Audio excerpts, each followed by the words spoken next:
Hello friends, welcome again. स्वागत है आपका हमारे इस चैनल पर। और आज हम डिस्कस करेंगे क्लास 12 के पार्ट 3 के बारे में। तो जैसा कि आप लोग जानते हैं कि क्लास 12 में मैंने पार्ट 1 और पार्ट 2 का ऑलरेडी वीडियो बनाया हुआ है, और जिसमें अगर मैं आपसे बात करूं तो हमने डिस्कस किया हुआ था उसमें बेसिकली कोल्ड वॉर के बारे में। देखिए, आप लोग जानते होंगे जो NCERT की बुक्स हैं, उन NCERT की बुक्स का जो क्लासिफिकेशन है बेसिकली वो 2 पार्ट्स में है। और अगर मैं बात करूँ NCERT के सब्जेक्ट की पॉलिटिकल साइंस के बारे में, तो 2 बुक्स हैं। एक बुक जो है उसमें बेसिकली आप वर्ल्ड पॉलिटिक्स के बारे में समझेंगे, जिसके वीडियोस में अपलोड करता हूँ हमारे इस चैनल पर। और इसका जो दूसरा पार्ट है वो है बेसिकली जो इंडियन पॉलिटिक्स है आफ्टर इंडिपेंडेंस, उसके बारे में।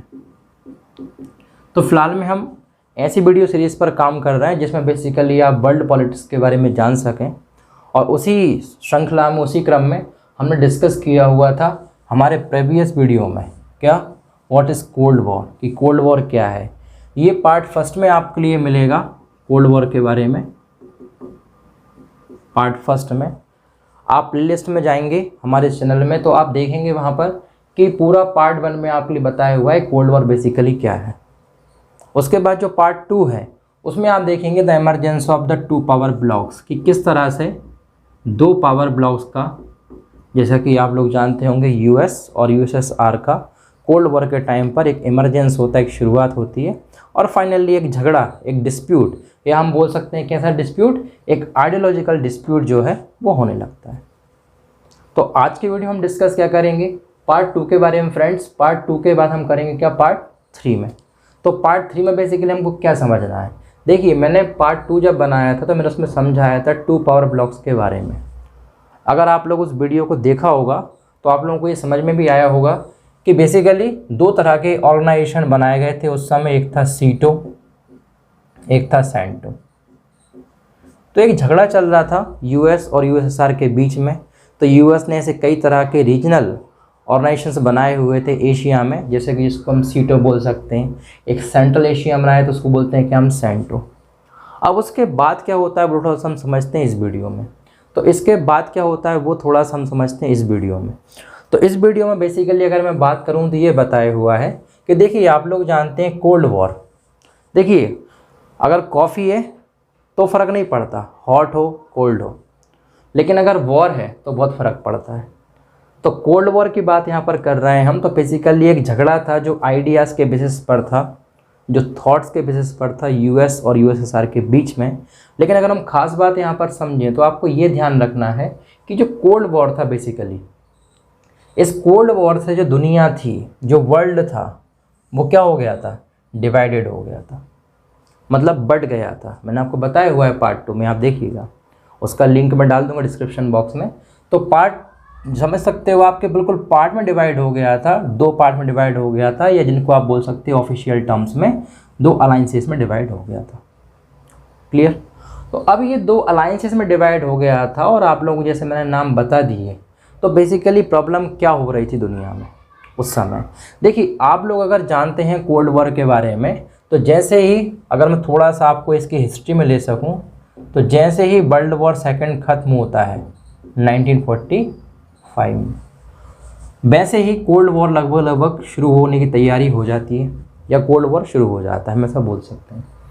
तो उस केस में आप ये समझिए कि 1945 का दौर है, और 1945 के बाद अगर हम थोड़ा सा आगे बढ़ते जाएं तो आपको पता होगा कि 1947 में हमारा प्यारा भारत आज़ाद हुआ, हम अंग्रेज़ों से आज़ाद हुए।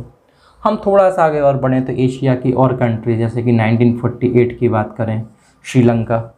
तो ऐसी कई कंट्रीज़ थी जो उस समय क्या हो रही थी, जो बेसिकली अंग्रेज़ों से आज़ाद हो रही थी। तो कोल्ड वॉर के टाइम पर दुनिया बढ़ गई, और ऐसी कंट्रीज़ जो अंग्रेज़ों से क्या हो रही थी, आज़ाद हो रही थी। कॉलोनियल रूल यहाँ पर मैंने मेंशन किया हुआ है, यानी कि ब्रिटिश रूल। इस बात का ध्यान रखिएगा, अगर एग्ज़ाम में आता है कॉलोनियल रूल तो वो ब्रिटिश रूल है। ये वीडियो MP बोर्ड वाले बच्चों के लिए भी है, क्योंकि MP बोर्ड ने NCERT बुक्स को ही शामिल किया है 12th क्लास के सिलेबस में। पिछले 2 सालों से ऐसा चल रहा है, तो MP बोर्ड वाले भी इस चीज़ को समझ सकते हैं। तो आप समझ सकते हैं कि कोल्ड वॉर में दुनिया डिवाइड हो गई, और सबसे बड़ा डर किसको था, सबसे बड़ा डर उन कंट्रीज़ को था जो बेसिकली क्या थी, ब्रिटिश रूल में थी, लेकिन वो जल्दी ही आज़ादी पाने वाले थे, जैसे कि इंडिया हो गया, श्रीलंका हो गया, ऐसी कई कंट्रीज़ एशिया कॉन्टिनेंट में उस समय थी। तो इनको क्या डर था, हमको वो भी पता चलना पड़ेगा। तो डर तो था, लेकिन डर ये था, ये कंट्रीज़ बेसिकली ये सोच रही थी कि they would be once again lose their freedom. ये जो कंट्रीज़ हैं वो ये सोच रही थी कि हम आज़ाद तो हो जाएंगे अंग्रेज़ों से, लेकिन हम आज़ाद होने के बाद भी हमारा देश गुलाम बन जाएगा। अब इसका क्या मैटर है, क्या ये परेशानी थी, तो वो थोड़ा सा आपके लिए बताता हूँ। देखिए, अगर मैं बहुत ज़्यादा आपको शॉर्ट में बताऊँ तो आप समझ सकते हैं।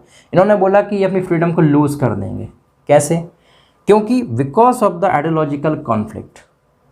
और आइडियोलॉजिकल कॉन्फ्लिक्ट मतलब कि मैंने आपको बताया था कि दो अलायंसेस में झगड़ा था यूएस और यूएसआर के बीच में। तो हो क्या रहा था कि जैसे ही ये देशों ने आज़ादी प्राप्त की, वैसे ही इन दो अलायंसेस में लेट से एक यूएस और यूएसआर ने क्या किया, जो कंट्रीज़ आज़ाद होती गई ब्रिटिशर से, ब्रिटिश रूल से, फ्रेंच रूल से, पुर्तगीज़ रूल से, उन सभी कंट्रीज़ को क्या किया, जैसे यूएस ने बोला कि हमारी आइडियोलॉजी एक्सेप्ट करो। क्या थी यूएस की आइडियोलॉजी, आप लोग बताइएगा कमेंट बॉक्स में, यूएसआर की आइडियोलॉजी क्या थी। तो हमारी आइडियोलॉजी एक्सेप्ट करो। अब जो कंट्री ना करे, आप समझ सकते हो भाई, वो कंट्री हुई आज़ाद अंग्रेज़ों से तुरंत या कुछ समय पहले ही है, और अगर वो इनकी बात नहीं मानेगी तो पक्की बात है भाई कि उनकी फ्रीडम एक हिसाब से छीनी जाएगी। क्योंकि ये क्या थे, ये कोई हमारे मोहल्ले के चिंटू पिंटू तो थे नहीं, ये तो सुपर पावर्स थे ना। और जब ये सुपर पावर्स थे तो पक्की बात है कि पावर तो इनके पास होगा। और अगर ये गरीब कंट्री जो आज़ाद हुए अंग्रेज़ों से, जिनके ऊपर 200 साल, 300 साल, 250 साल रूल किया अंग्रेज़ों ने, वो कंट्रीज आपको लगता है क्या कि उनको आज़ादी मिलने के बाद अगर वो इनकी बात नहीं मानेंगे तो वो जी पाएंगे? नहीं जी पाएंगे।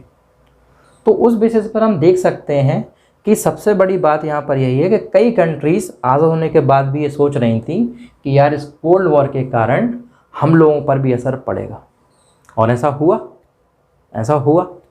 कई कंट्रीज़ ऐसी हैं जिन्होंने क्या किया, आज़ादी के बाद, इंडिपेंडेंस के बाद यूएस का दामन थाम लिया। जैसे पाकिस्तान ने यूएस को सपोर्ट करना शुरू किया। आपको पता होगा कि यूएस का एक मिलिट्री अलायंस था, उसको हम लोग क्या बोलते हैं, नेटो बोलते हैं। तो Pakistan become the member of NATO. अगर हम बात करें चाइना की, चाइना ने किसका दामन थामा 1949 के बाद? चाइना ने जिसको सपोर्ट किया वो यूएसएसआर था। सोशोलॉजिकल मैकेनिज़्म पर बेस्ड जो सिस्टम था यूएसएसआर का, उसको सपोर्ट किया चाइना ने। तो आप क्या समझ सकते हो, आप यहाँ से ये समझ सकते हो कि भाई कंट्रीज़ आज़ाद होने के बाद भी कहीं ना कहीं एक ग्रुप को सपोर्ट कर रहे थे।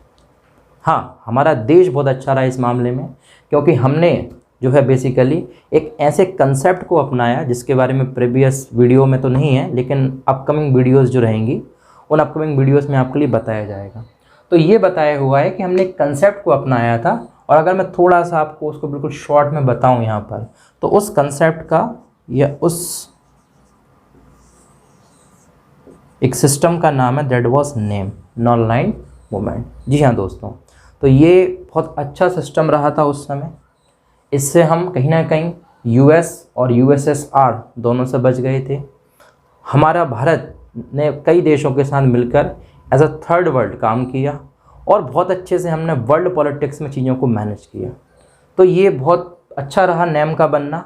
ऑल दो नेम के ऊपर भी कई तरह के ऐसे आरोप लगे उस समय कि अरे इंडिया के करनी और कथनी में फ़र्क है, मतलब भारत बोलता कुछ है करता कुछ है, बिकॉज हमको कई यूएसएसआर से सपोर्ट भी हम ले रहे थे। तो ऐसी कई चीज़ें हैं जो आप अगर वीडियोस को देखेंगे मेरे तो आपको समझ में आएंगी। तो उसी बेसिस पर ये मैंने थोड़ा सा एक शॉर्ट वीडियो आपके लिए बनाया और इस बेसिस पर आप पूरा समझिए इसको। बाकी इसके बाद जो मैं पार्ट 4 लाऊंगा उसमें आपके लिए बताऊंगा बेसिकली कि एरियाज ऑफ कॉन्फ्लिक्ट क्या थे। तो ध्यान रखिएगा, जो पार्ट 4 रहेगा हमारा, उस पार्ट 4 में बेसिकली हम डिस्कस करेंगे कि जो कोल्ड वॉर था इनके एरियाज ऑफ कॉन्फ्लिक्ट क्या थे, मतलब ऐसे दुनिया में, वर्ल्ड में कौन कौन से एरियाज थे, एशिया में, यूरोप में, जहाँ पर, अफ्रीका में, जहाँ पर बेसिकली सबसे ज़्यादा झगड़ा हुआ। और ऐसा लग रहा था कि जो कोल्ड वॉर है, जी हाँ, जो कोल्ड वॉर है, it would change into hot war. Okay, मतलब एक बहुत बड़ा झगड़ा हो सकता है। और जैसे ही कोल्ड वॉर हॉट वॉर में चेंज होता, so as you know it is termed as the world war third. तो इज़ दैट क्लियर? तो ये पूरा वीडियो था आज का। और अगर आपके कोई इस वीडियो को लेकर कोई सुझाव हो, कोई सजेशन हो, तो आप डेफिनेटली कमेंट बॉक्स में बताइए। उसको लेकर मैं कोशिश करूँगा कुछ आंसर आपके लिए दे सकूँ।